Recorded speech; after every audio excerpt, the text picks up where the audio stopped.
How important is it for Taiwan to have an AI drone industry?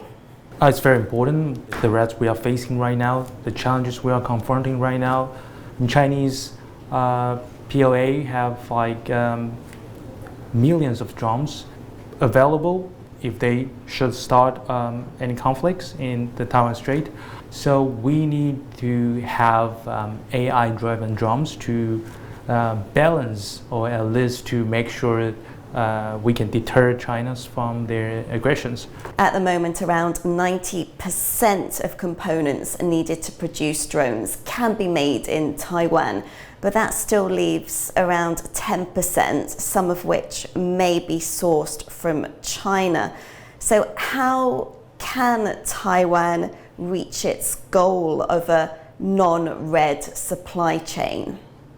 Our ministries of national defense had proven to be very good evidence that we are on the right track. So usually we purchase like 110% more than we reserved.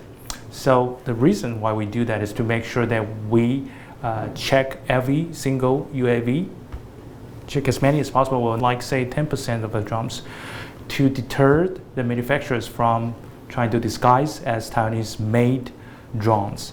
So this 10% is one of the evidence that our departments, our ministries are trying very hard to make sure the supply chain is non-red.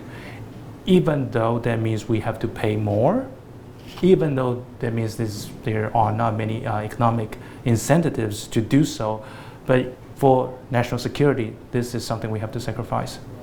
How big a player internationally do you think Taiwan can become? As a member of National Defense and Foreign Affairs Committee, I think I am targeting Taiwan's own market first. The very reason, we could definitely sell our drones for civic purposes to our allies in Japan, in Philippines, in the United States, etc. But we are facing a challenge like never before, right? We are the one who is confronting China, another superpower. But as responsible international player, I think we have moral responsibility and strategic reason to support Ukraine to win the war. The very reason is they are using the drones against much bigger opponents, right? The much larger scales aggressors like Russia, right? And they successfully sustained for 3.5 years. At the very beginning of the war stage, President Zelensky was saying we should produce 1 million. That was their goal, and then 2 million, and then 3 million, and now it's 4 million. So if they can do that, so can we.